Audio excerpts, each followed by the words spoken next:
হিমন্ত বিশ্ব মুর্দাবাদ, ইনকলাব জিন্দাবাদ, নরেন্দ্র মোদী মুর্দাবাদ, মটক ঐক্য জিন্দাবাদ, জুয়েল উরাং মুর্দাবাদ, জুয়েল উরাং মুর্দাবাদ, মটক ঐক্য জিন্দাবাদ, ডিব্ৰুগড় জিলা মটক যুৱ ছাত্ৰ সন্মিলন জিন্দাবাদ, ডিব্ৰুগড় জিলা মটক যুৱ ছাত্ৰ সন্মিলন জিন্দাবাদ।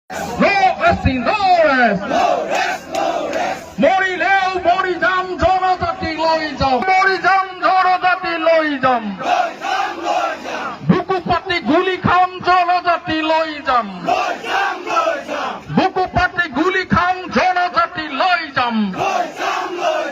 নৰেন্দ্ৰ মোদী মিছলীয়া, নৰেন্দ্ৰ মোদী হিমন্ত বিশ্ব মুৰ্দাবাদ, মটক ঐক্য জিন্দাবাদ।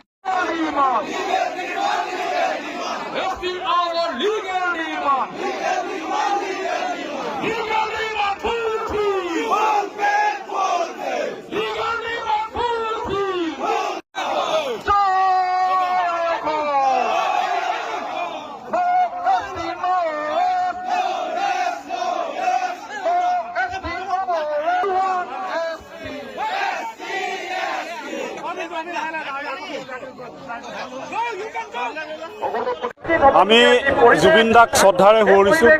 জুবিন দা সদায় আমাৰ মাজত থাকিব, জুবিন দা সদায় অমৰ।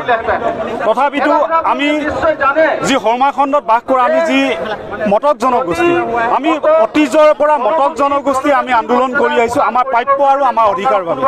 কিন্তু চৰকাৰলৈ অহাৰ আগত তেখেতলোকে আমাক কথা দিছিলে মটক জনগোষ্ঠীক 6 মাহৰ ভিতৰত তেখেতলোকে জনজাতি প্ৰদান কৰিব।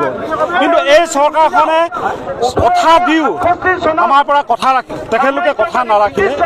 সেই হেতুকে মটক জনগোষ্ঠী কেওটা সংগঠনে ঐক্যবদ্ধভাৱে আমি ঐক্যবদ্ধ এখন সংগ্ৰাম, মটক জনগোষ্ঠী গাঁৱে ভূঞে যিসকল ৰাইজ বাস কৰি আছে, আপোনালোকে দেখিছে স্বতঃস্ফূৰ্তভাৱে সকলো ওলাই আহিছে।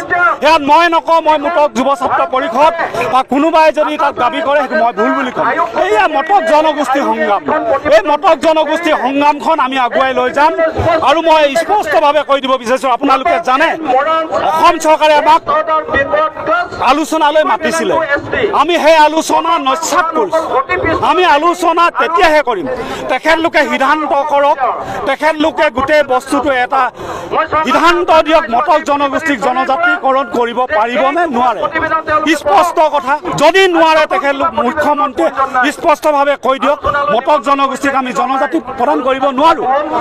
তেতিয়া আমি মটক জনগোষ্ঠীয়ে আমি সিদ্ধান্ত কৰিম, আমি স্বাধীন চিতিয়া মটক জনগোষ্ঠী, আমাৰ এখন ৰাজ্য আছিলে বেংমৰা ৰাজ্য, মটকৰ ইতিহাস আছে, মটকে সংগ্ৰাম কৰিব জানে। আমি কাউলৰ ভয় কৰা নাই, আমি সংগ্ৰাম আমি আগুৱাই লৈ যাম। মুখ্যমন্ত্ৰীক সাৰ পাবলৈ কৈছোঁ, মটক জনগোষ্ঠীক অজলা অকৰা বুলি নাভাবিব। মটক জনগোষ্ঠী এটা সংগ্ৰামী সত্তা আছে, মটক জনগোষ্ঠীয়ে সংগ্ৰাম কৰিব জানে। কিন্তু বিজেপি চৰকাৰ উফৰি যাব। আজি ইমান কিমান লোক ওলাই আহিছে? স্পষ্ট কথা, আমি 50,000 মটক জনগোষ্ঠী ৰাইজ ওলাই আহিব বুলি আশা ৰাখিছিলোঁ। এতিয়া মটক আমি দেখিছোঁ যে 50,000 মানুহতকৈ অধিক মানুহ হৈছে। আমি মটক ৰাইজক, যিসকল কৃষক গাঁৱৰ পৰা যিসকল ওলাই আহিছে, যিসকল ডেকা, যিসকল জীয়ৰী আইতাসকল, সকলোকে আমি মটক যুৱ ছাত্ৰ পৰিষদৰ ফালৰ পৰা আমি ধন্যবাদ জ্ঞাপন কৰিছোঁ আৰু মটক ঐক্যৰ ফালৰ পৰা আমি ধন্যবাদ জ্ঞাপন কৰিছোঁ।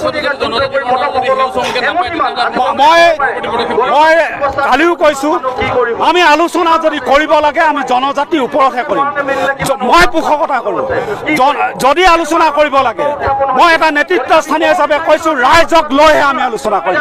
ৰাইজক অন্ধকাৰ থৈ যদি কোনোবাই আলোচনা কৰে সেই আলোচনাত সত্য গুহা নাই, স্পষ্টভাৱে কৈছোঁ, মটক যুৱ ছাত্ৰ পৰিষদ নাই।